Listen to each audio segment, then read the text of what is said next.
Well, we're back at it once again.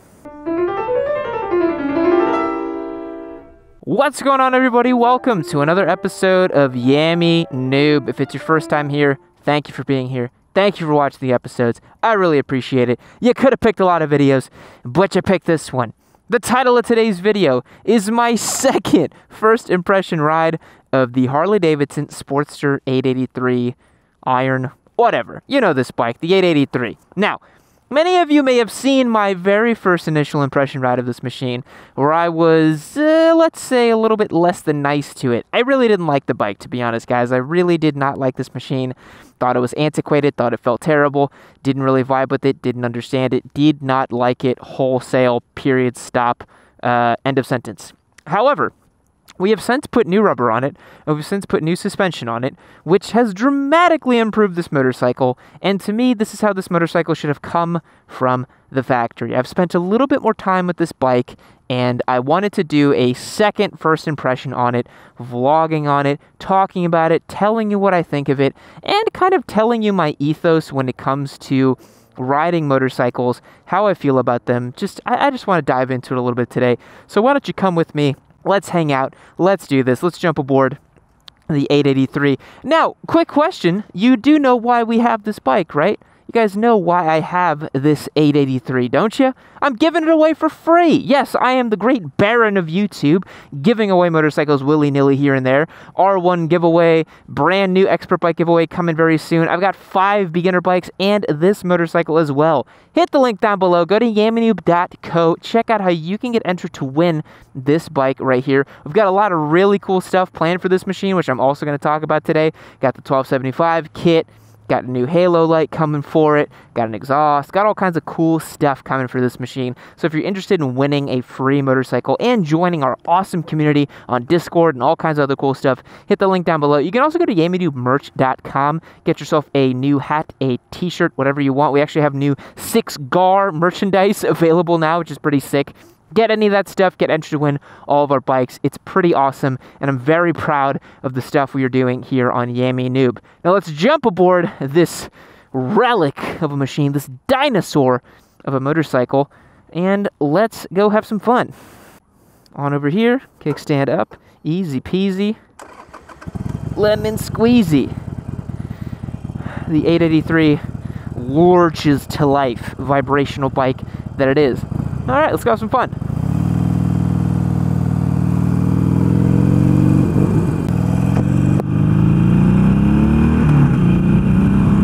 Almighty power of this V-twin mill. My God, can we handle it? Are we able to command the strength of this engine? So as many of you guys saw in my very first ride of this machine, man, I really didn't like it, dude. And I still don't love it. I'm gonna be honest, spoiler alert, I don't love this motorcycle. However, it has grown on me a little bit, and I've come to understand a little bit better, and I want to talk about why. So the first thing that happened to me when I sat atop this bike, and you might think it's because, oh, Yammy's not used to cruisers. He doesn't like cruisers, that's why he jumped on that thing and he hated it. Well, actually, I've ridden quite a few cruisers. I've ridden the Rocket 3, a couple different metric cruisers. This was my first Harley cruiser that I'd ridden, besides Spite's Street Rod 750, which a lot of people don't even consider to be a real Harley, you know? So the controls weren't really that foreign to me. The seating position wasn't that foreign. What was foreign to me, however, though, is this motorcycle cannot be ridden like every other bike that I've come to know. So when you're riding on track, when you're riding off-road, any competition environment, athletically riding a motorcycle involves riding on the balls of your feet and gripping the tank with your knees. That is common throughout all of motorcycling and almost all disciplines. It's a very common thing. Now, for track and off-road, it can vary how you're exactly interacting with the machine when it comes to your feet and your knees and your gas tank and all that. For example, when you're off-road riding, you want to be on the balls of your feet, but when you stand up, which is something you don't do on track, you actually hook your heels down towards the bike and you straighten out your legs a little bit, get your body forward towards the front of the wheel. It's a very different stance. On track, you know, you want to be super positioned on the balls of your feet, tipping them ever so slightly when you're in the corners, hooking your weight on the outside. And so my experience with motorcycles is in a pretty athletic kind of way. I treat motorcycling like a craft, like a sport, and I do ride them in a competition way. And so for me, it was a bit weird to jump on this thing, and I was like, oh, like, you just can't do that with this thing. It will not let you ride it that way. As you guys saw, it burned my boot in my first ride of it because I was riding it on the balls of my feet like I would any other bike. This motorcycle, you have to approach it in this lackadaisical, very relaxed kind of way. It won't let you ride it sporty. It won't let you carve up corners. However, in putting the new suspension on it, and putting the new tires on it, I have found that this motorcycle is decently capable now. It actually feels like a real bike. It feels like a real bike. But not in that way. It feels like an actual motorcycle that you can play and have fun with. Because that's the end of the day, motorcycles are designed for you to have fun and play with them. I don't care what anyone says, motorcycling is meant for you to have fun on two wheels. That's why they exist. They're supposed to be fun. So, in thinking about that, it kind of sucked to me that when I first jumped on this bike, I was like, man, why does this thing exist? It's not fun to ride at all. However, if you approach it like every other bike, it doesn't end up feeling like any other bike should feel. And so you get disappointed with it. You get angry with it. It doesn't do the stuff you want it to do.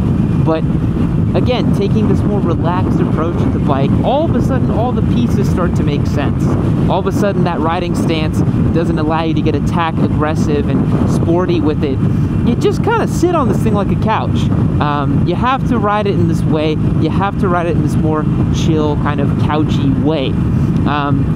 And that, to me, makes it a very unique motorcycle. Now, I know a lot of people don't want me to say that the Harley's unique because they already have a bit of a special snowflake character about them. And I kind of rip on them all the time for being special snowflake motorcycles. But to be honest, this is a very unique riding experience. Now, does unique mean good? Does it mean bad? No, it definitely means unique, in that there is not really any comparison points for me riding this machine versus other machines. This motorcycle is very different than other bikes that I have ridden before in the past. However, some of the fundamentals here are still not great, and that's why I was telling you guys I'm not super sold on this bike still until we're going to do a couple things to it, which I'm going to talk about in this vlog as well. So, a couple things that I don't like about this bike still are the brakes. The brakes are a very sore spot for me on this bike. They do not have any stopping power. They do not have the bite feel that I would like out of a motorcycle's brakes, and their overall are just not exactly confidence inspiring. I really don't like the power delivery on this bike. It's one of the laziest engines I think I've ever experienced. I think a lot of people might get mad at me for saying this, but this bike feels like a 1998 rental Mustang V6. It really does, man. This is like the rental V6 Mustang from 1998. It feels every bit like that, you know? You're like, yeah, I guess there's torque. Yeah, I guess the throttle feels fine, you know? But, God, is it, you know, inspiring of dreams, and is it interesting or cool? Not exactly. Not really. But the changes we've made to it have definitely improved it, man. Unfortunately, when we got this motorcycle, it was on the OE equipment Michelin Scorchers that it came with back when it was sold brand new, which was a couple years ago, honestly. And that made it to where the tire was barely holding air. We found that out after our first ride, and we saw that the tire was a little bit flat, and then that's why we slapped on this new set of rubber on it, because it just simply was not holding air like it normally should. And that's going to massively compromise the handling of a motorcycle. The tires are the number one thing that's coming into contact with the ground. They're the number one thing that is actually keeping you and the feel of your motorcycle. So any small deviation or changes in that, you're definitely going to feel. I think a lot of people like to think that PSI and tires are just a track day style thing. But to be honest, you know, most motorcycles are going to feel unique and different depending on the PSI or what you do with them. You know, they're definitely going to change over time. So we had to put on new rubber on this thing, and once we put on the new rubber and the new suspension, it dramatically changed this motorcycle. It actually feels like you can huck it over into turns, you can have some fun with it, and play with it a little bit. Now, addressing some of the issues I have with this machine are going to be the mods we're going to do to it. So we're thinking of putting on the 1275 kit on this thing. I want to see it make some serious power. I'd love to put on some forward controls on this machine. I know that for a lot of people that's sacrilegious, but I do think that this motorcycle will sit better and will make more sense with my feet in front like this. I actually want to have my feet in front right now, but I don't. I have them in this bizarre mid-mounted position, which doesn't make sense for this platform or this chassis.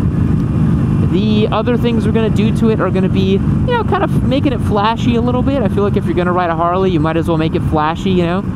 Let the world know that you are a simp for this brand, and that'll definitely help out a lot.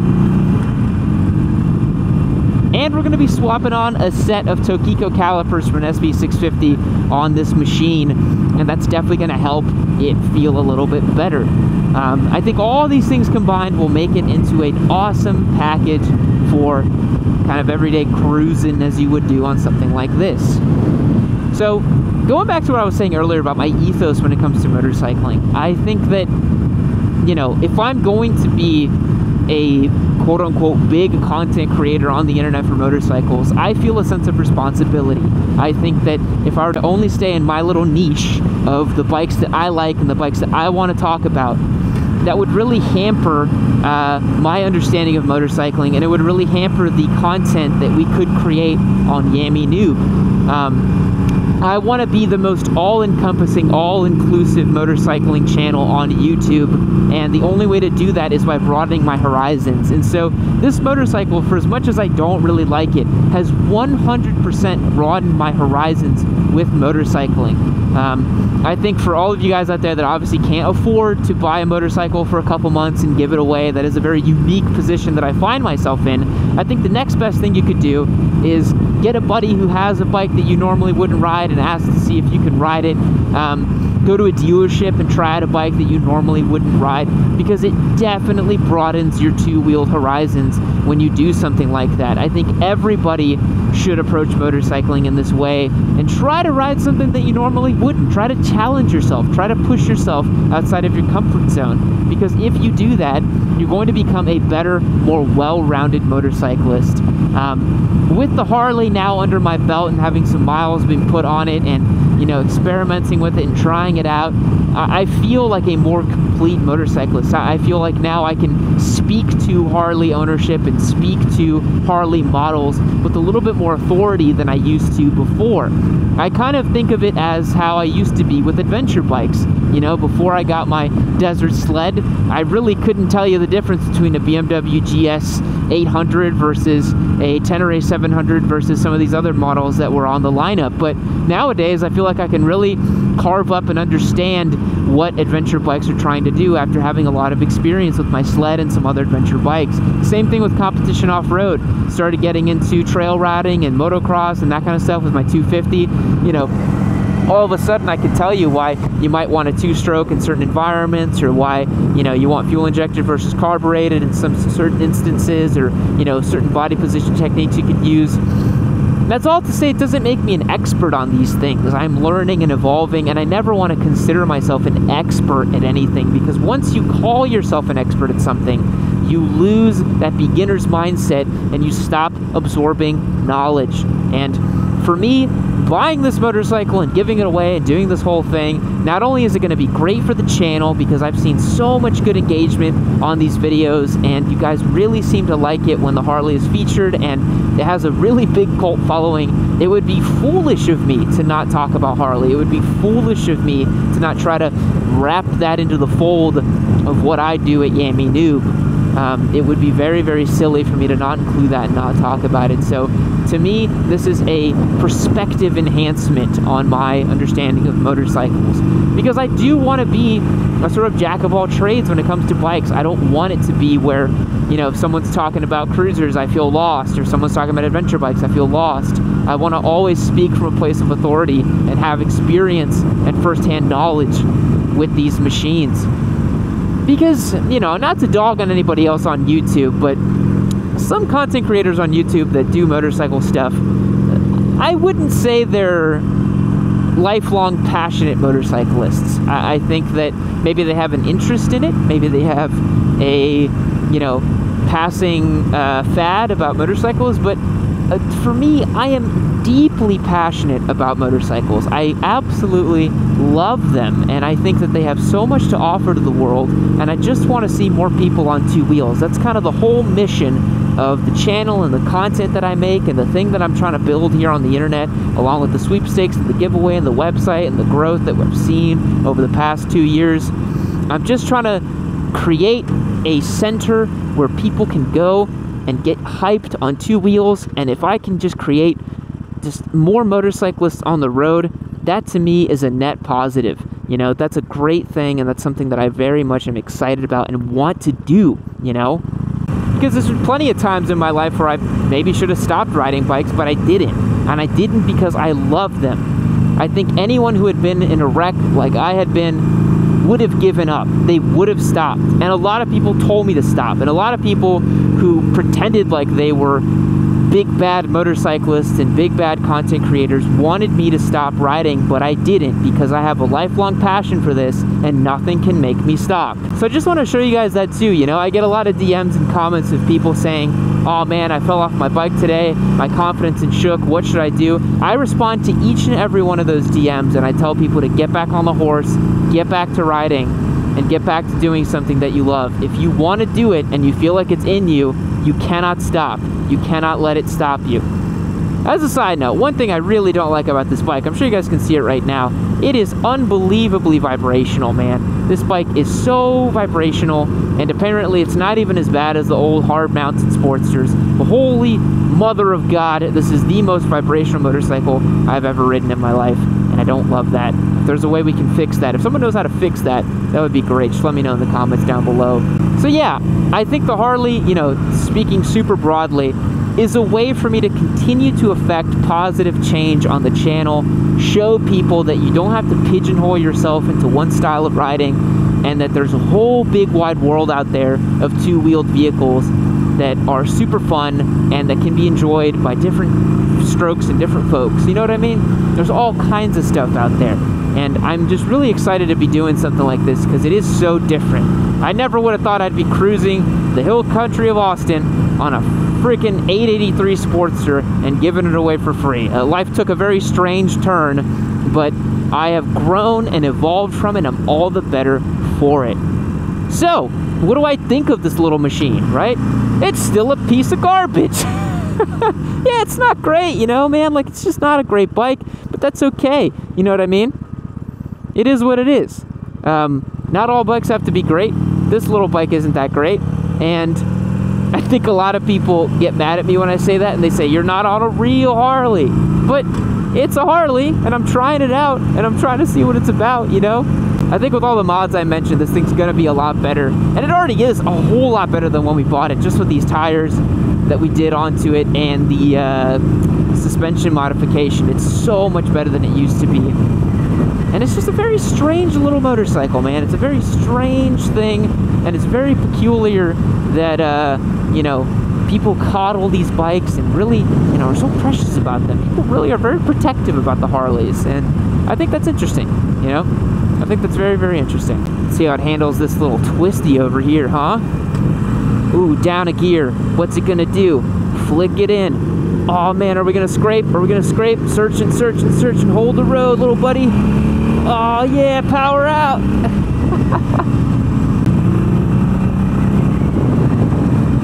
Say what you will, it makes a decent amount of torque. It feels nice and speedy down low. Which is great for the street, right? One thing I will say that I like about this bike, and it's a big reason why I like my Scrambler too, is it's incredibly mechanical and analog. That's one thing I gotta give it to the Harley, man. This feels like a real machine. This does not feel like some sewing machine. It doesn't feel like some super buttoned up, tiny little thing.